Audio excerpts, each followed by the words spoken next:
My name's Layla Singleton. I'm 35, born in 1978, and I was born and bred in Chesterfield in Derbyshire.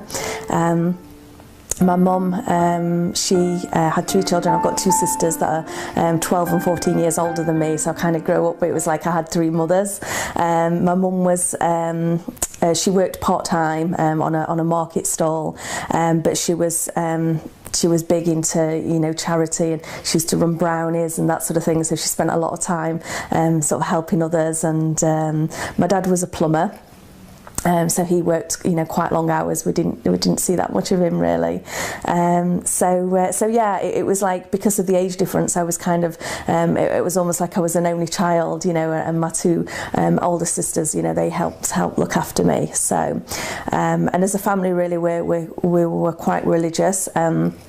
I've got a cousin who's like a priest, and my uncle's very religious, and we were actually Catholic. We were actually Methodist Christians, so it was like every Sunday, you know, I was going to church. I went to Sunday school, used to take scripture exams, that sort of thing. So it was quite a, you know, a grounded religious family as I was growing up. Well, Methodists, I would say, out of all the different sects of Christianity, Methodists are quite relaxed and open. You know, it was fun at church. I did used to enjoy it, and socially, you know, we did a lot of social activities as well. The Holy Trinity was something, obviously, that was preached at you know, at Methodist church, but it was something I always struggled to get the concept of. And obviously, I understood that it was the Father, the Son, and the Holy Spirit. But then I was taught about Jesus in Sunday school, but then I was confused that Jesus was God, you know, because I learnt about God, and then I learnt about Jesus, and then it's like, but it's the same thing, and I never understood the concept of it.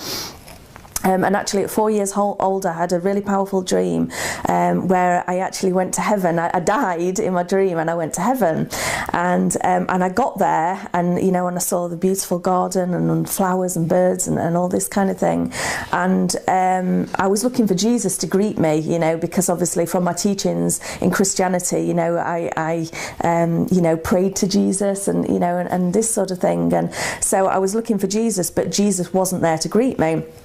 And actually the garden was empty where I was walking, but an angel came to me and said that it's not Jesus that you need to go to, you need to go to God. And in my heart I knew where I had to go. I was like walking forward, and I had to go to God, and I was basically walking, and at that point I woke up, and I still remember it. I was 4-year-old, and I still remember that dream, and I woke up like feeling all over my body, and I was saying to my mum, like, am I alive? I've just been dead, like, you know. And my mum was like really freaked out by this dream. And I told her, you know, I recalled that I was looking for Jesus. I couldn't find Jesus, but I was going to go to God. So my mum actually spoke to the priest about it, and he said, although he didn't understand the dream, that it was a blessing that I had a dream that I actually went to heaven. So that was a concept that always stuck with me, that, you know, that when I died, I was going to God, I wasn't going to Jesus. So, you know, it was quite a significant part of my journey to Islam.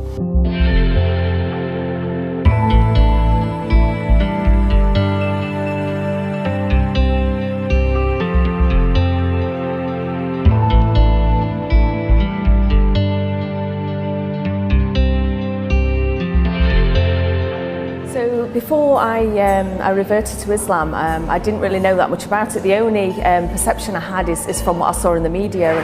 Obviously, it was quite negative. So I guess, you know, due to my own ignorance, my perception was quite negative about Islam. Like, I thought, you know, it was all about jihads and you know, all about violence and this sort of thing. And so it wasn't until I actually researched and, you know, looked into, you know, the fact that Islam was a religion of peace. And then when I began to meet other Muslims, when I took my Shahada, you know, I was really surprised at how peaceful and patient and calm, and you know, what good characteristics Muslims had. So I guess it was then that I realised that the perception I had all my life about Muslims was wrong. And I guess now, with me being a Reva and me meeting, you know, other non-Muslims, you know, and I talk to them about exactly what Islam means and what my religion means to me, you know, and they're surprised. So I think the more people that talk about Islam in a positive way, you know, the better. Unfortunately, like I say, just from what you see in the media is not always the case of what Islam is about. out. Obviously, since taking my Shahada, I got to meet, lots of other Muslims, and they welcomed me with open arms. Like straight away, I felt like I was part of the community. They were really, really supportive with me. And in terms of my social life, alhamdulillah, it's been great because there's lots of social activities going on, inside the masjid and out, lots of community fundraisers and things like that. And it's just really nice to be part of a community where, the people are all like-minded. They're all good people with good morals, and it's really nice to be part of that community.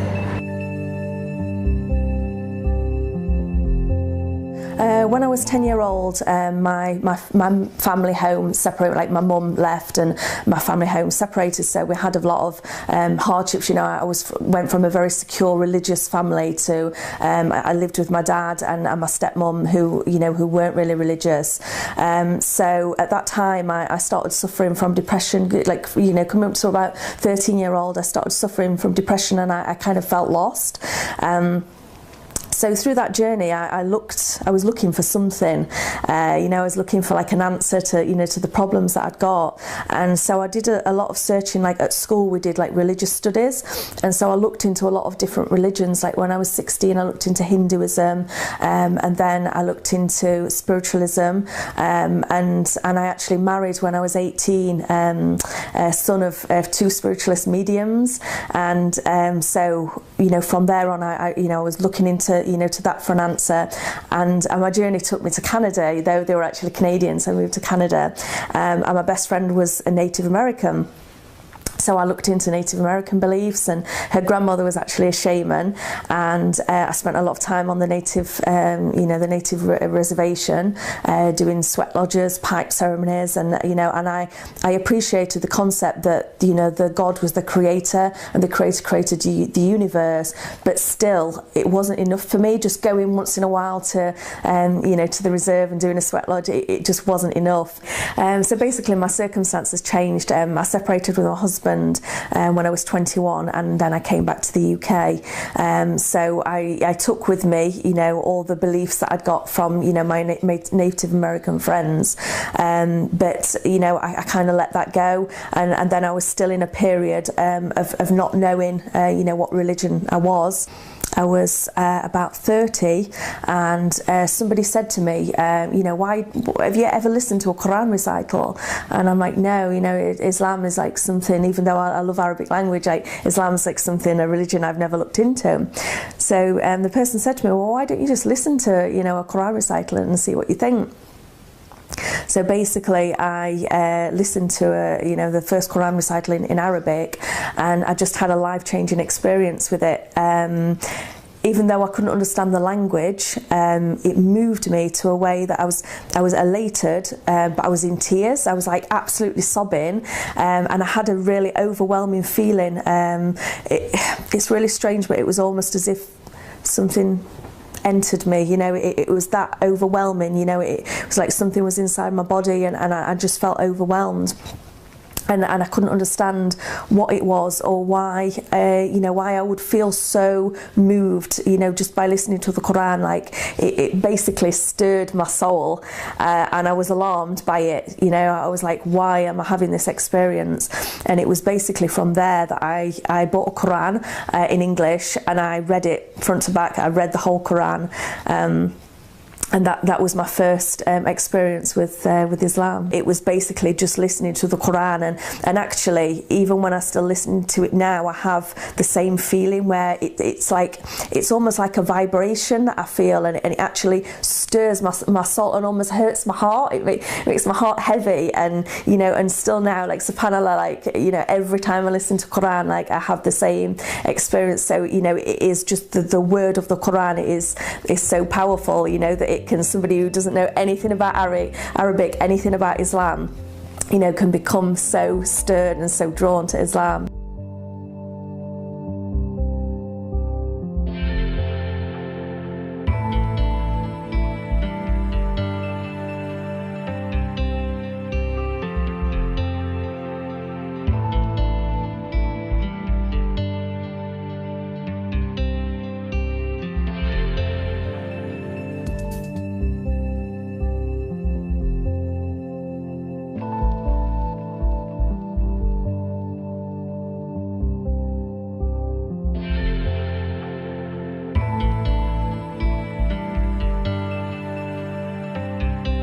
The day after, I got a copy of a Quran, an English copy, and I was just, okay, I really need to look into this religion. I've throughout my life, Islam has cropped up and I've dismissed it, and basically through me being stirred by listening to Quran, I decided, right, I'm going to read it. So I basically just opened the first page and just started reading, Surah Al-Fatiha, and basically just read. I couldn't put it down. I just read and read the Quran. And I was just, first of all, I was really surprised because I thought Islam was something so different to Christianity. I thought Allah was completely different to God.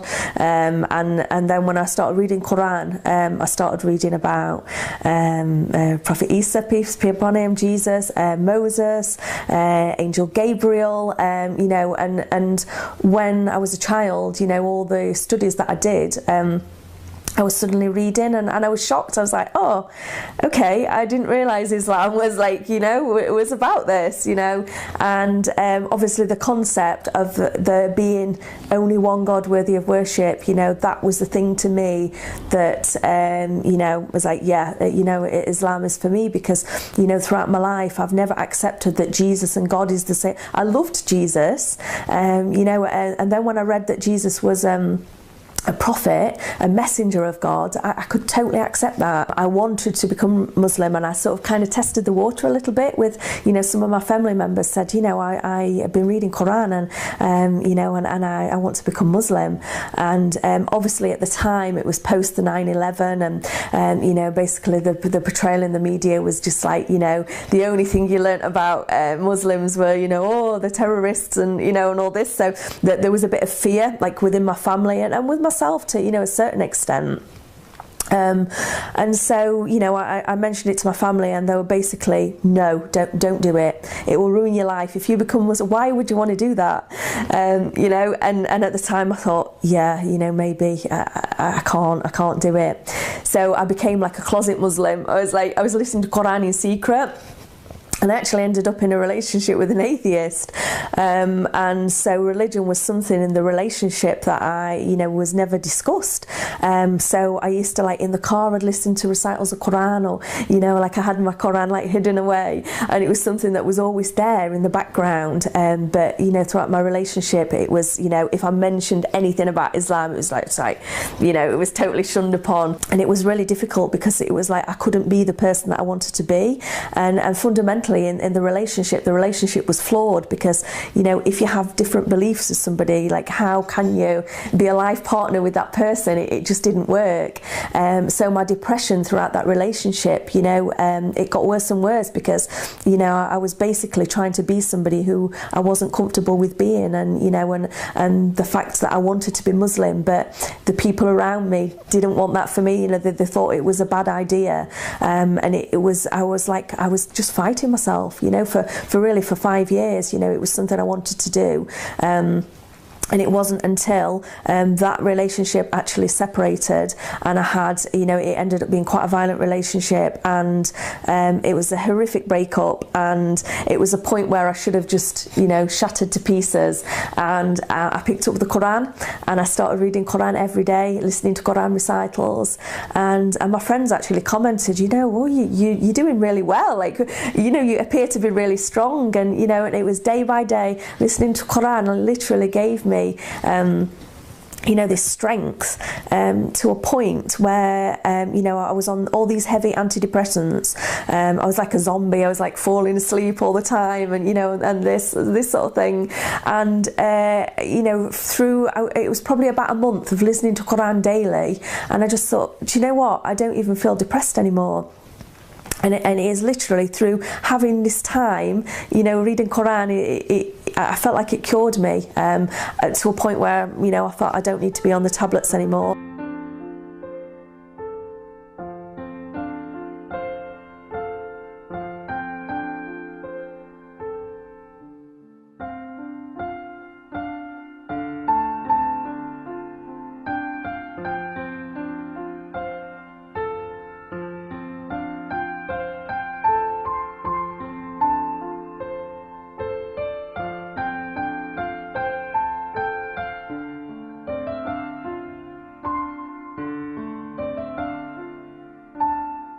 This is one of my snakes. I've actually got two snakes now.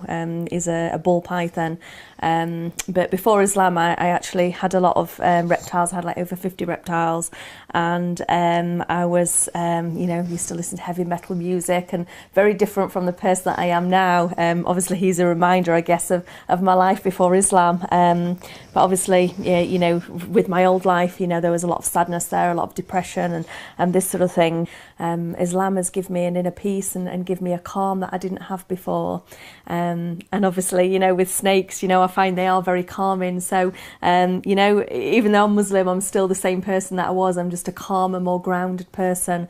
Islam is very practical, for people of any walks of life, whether you just suffer from depression or, whether you were a happy person before, it can only benefit your life, with the inner peace that it gives you. Islam is very practical for anybody, no matter what your hobbies are, no matter what walk of life you're from, to have your faith, and your beliefs in life is a guidance for life. And, for anybody who's thinking of, becoming Muslim, it can only better your life. Every single revert that I've met, it is the beginning of a very exciting journey, to discovering yourself. And, before Islam, I didn't even know who I was. I was so lost, whereas now, I still like my reptiles and I'm still the same person. I'm just more happy and more content.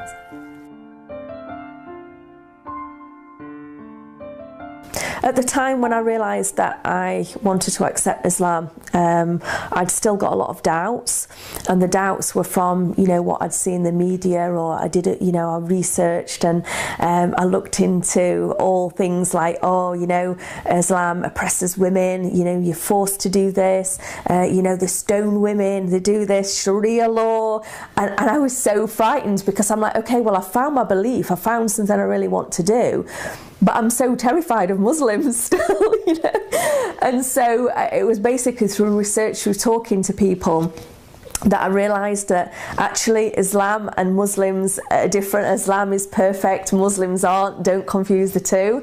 And that, there is cultural differences with Islam. Like with Islam, there is one race, which is the human race. So it doesn't matter whereabouts in the world you come from, you're united. Your brothers and sisters in the Ummah, and you're united with Islam. So obviously some of the bad things that I was reading about were, certain cultural practices, but was not what Islam was about. Fundamentally, Islam is about peace. The greeting, Assalamu alaikum, peace be upon you.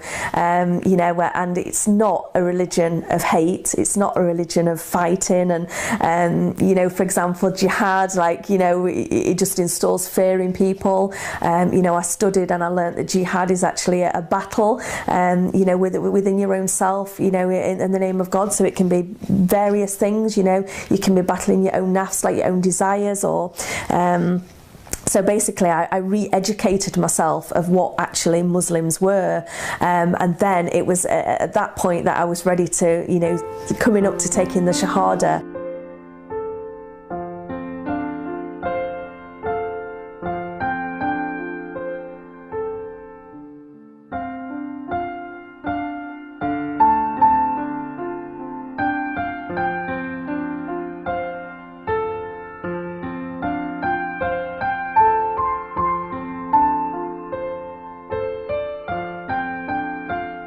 In the process where, I was started listening to Quran every day, and I realised that, I wanted to become a Muslim, and I started upping my research. I was just, watching YouTube and, all sorts of research on the internet. And then I actually came across, I looked at people's shahadas because I heard about that's how you became Muslim, you took a shahada. So I'm like, okay, right. So I watched different shahadas, and there was just this one shahada in particular, where there was a sheikh with a British brother, who was actually a black brother, and he was taking his shahada. Beforehand, the sheikh asked the brother lots of different questions, and I'm stood at the sink and I'm washing my pots, and and I'm listening to this, and I was just so moved by this shahada. I ended up in tears. It was really emotional, and all the questions that the sheikh was asking the brother, I was thinking, yeah, I truly believe all those things. So as I'm washing the pots, I basically just took my shahada there and then. I started reciting, copying what the sheikh was saying, and then that was it. So I felt from that moment I was officially a Muslim. So it was a real it was a real big moment in my life. I think there's a lot of people who are doing a lot of soul searching, especially in this day and age. It's a time where a lot of people have lost themselves, that they don't really have a purpose in life. And, for people who are actually doing some soul searching and looking into religion, with Islam, it's something that people fear. But if you take the time and open-mindedly look into Islam, you'll see what a practical religion it is. I mean, scientifically, it's proven that, 1,434 years ago, it was written how babies were born. We only knew that like 200 years ago scientifically. There's so many facts that it's a practical religion. And if people look into it with an open mind, I think people would be very surprised what an amazing peaceful religion Islam is. I basically got a date set to take my Shahada, and I was really scared because I never met an imam before, I'd never been to a mosque before, and I'd already started wearing hijab at that time, which was quite a difficult process in itself, like breaking it to my family and work and that sort of thing. So by the time I took my Shahada, I was already wearing hijab. So I went in, and as soon as I walked through the doors at the masjid, I felt like I came home. I just felt so welcomed by everybody. I met all the sisters, and they all hugged me and kissed me and all this kind of thing. And I took the Shahada, and I've never felt so right in basically sat down and saying those words. It was perfect. The moment was just perfect, and I was like, this is the start of the rest of my life. It's a new me. I've had I had a new break. I've had a chance in life, and this is it from this moment. Like, my life changes. And after that, I sort of swapped numbers with the sisters, and they took me upstairs to the madrasa where they were teaching the children, and I stood and prayed Salah with the children, which was the first time I prayed Salah in congregation. There's about 40 children. They were all excited because I was a new Muslim, and and I basically stood there praying with them, and it was just so overwhelming. I was crying as I was praying. I was just crying, and I was just like, this is just so amazing. I can't believe I didn't do this sooner. Islam has basically cured me from being lost. I was lost, and I feel I was guided and I was found. So Islam has given me the capability to beat my depression, to come off antidepressants and be the person that I want to be, and better my own character. What more could I want from life, than that? Alhamdulillah.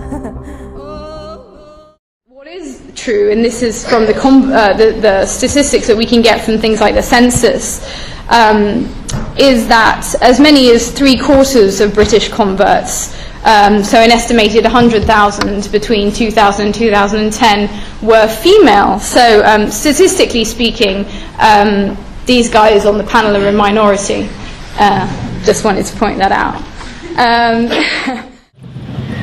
I met her, and just seeing how happy she was and her family was, and she told me about Islam, and by the end of it, I was sitting down with her for about 3 hours. I almost started crying, and she stopped. She's like, "You're gonna cry?" I'm like, no, I'm fine. But it's like I was looking for something my whole life, and meeting her is when I found it, and what I found was Islam. And so I embraced it. I took my Shahada on Eid this year and started wearing hijab every day. And if this is a setup, because it's starting to smell like a setup to me, because in my mind I'm like, you've been set up before, and this seems kind of like this. So, and I'm starting to think in my head, scenarios, a young mind at play. I said, this other guy, my friend, he probably was in the same situation like me, and he probably made a deal with them to get out, as long as he brought other Americans and tricked them into coming to the mosque so they could do their jihad after Jummah and get their 70 virgins.